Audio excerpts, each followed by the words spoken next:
Hi students, let us learn more about demand pull and cost push inflation today. Looking at the definitions, demand pull inflation is caused by an excessive aggregate demand, as what its name says, demand pull. So your excessive aggregate demand outpaces your AS, leading to a rise in general price level. On the other hand, cost push inflation is, like what its name says, caused by a cost of production. So an increase in cost of production will lead to your SRAS falling. Increase in unit cost of production will cause your SRAS falling, and then you have your general price level increasing. Now let's try and understand what excessive means. Now imagine your aggregate demand, AD0 is at the Keynesian or the horizontal range, and then it increases. It increases at the Keynesian range. It means that there's ample or plenty of spare capacity within the economy. So your factors of production are plentiful, your firms and producers don't really have to fight with each other for these resources. So you have a very unexcessive aggregate demand. So in this case, it's not considered excessive. So your national income increases from Y0 to Y1, while your general price level in this situation hasn't changed at all. Now we look at another scenario whereby your aggregate demand is already at the intermediate range, which basically means that there are supply bottlenecks, which are starting to occur. Supply bottlenecks basically means that your resources now are beginning to become inadequate, to cope with the increasing aggregate demand. This is in contrast to your Keynesian range where there's lots of spare capacity and there are plenty of resources to go around. So at this range, your aggregate demand is starting to become excessive, When it increases from AD1 to AD2, what happens is that your price level will start to increase. Your general price level will start to increase from P0 to P1. So the explanation in your notes is that, because there are limited spare capacity, resources are not enough to go around, your firms are starting to compete with each other for these limited resources, and hence the prices of these resources get bid up, and then you have your demand pull inflation.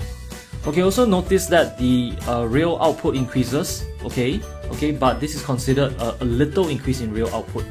So it fulfills the definition of demand pull inflation. We now move on to the more severe situation of overheating. Now imagine that AD2 is already at the vertical range of the LRAS.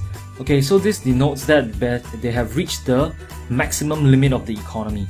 Now imagine AD continues increasing to AD3, at the vertical range. What do you get? You get an increase in the general price level with no increase in real output. So this is what we call overheating. This is an extreme scenario. You have an increase in price, general price level from P1 to P2, and your real output remains the same.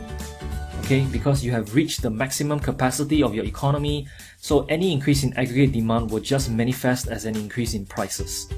So because of this possibility, most economies would try to avoid that by trying to increase their LRAS in tandem with their aggregate demand. So you've learned that in your first economic growth chapter.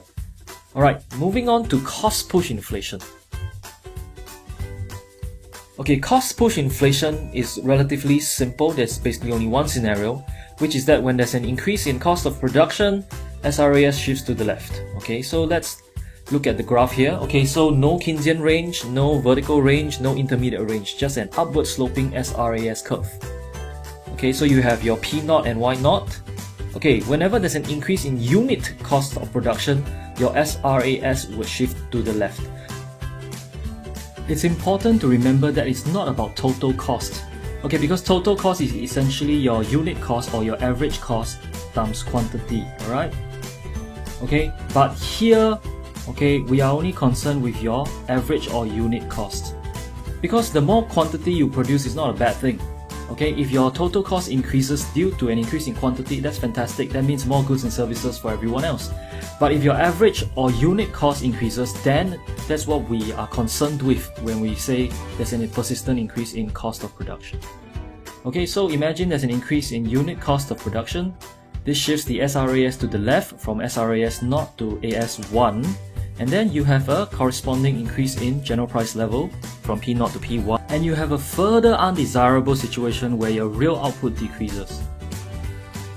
As mentioned in your notes, there are various causes for this happening, There's wage push inflation, where wages go up more than productivity, leading to an increase in unit cost of production. There are supply shocks, like a war in the Middle East that affects oil prices, or a catastrophe that affects all the agriculture goods in your economy, so there's wage push inflation, or there's what you call statutory or government caused inflation due to taxation and all that. So there are various causes in your notes which will lead to the same diagram. Okay, so don't think that wage push inflation, profit push inflation and all that are separate things. They are all simply variants of this fundamental phenomenon known as cost push inflation. Okay, so that's the two diagrams or the two concepts that causes inflation. I hope you learned something. Good luck for your TA4 on Friday.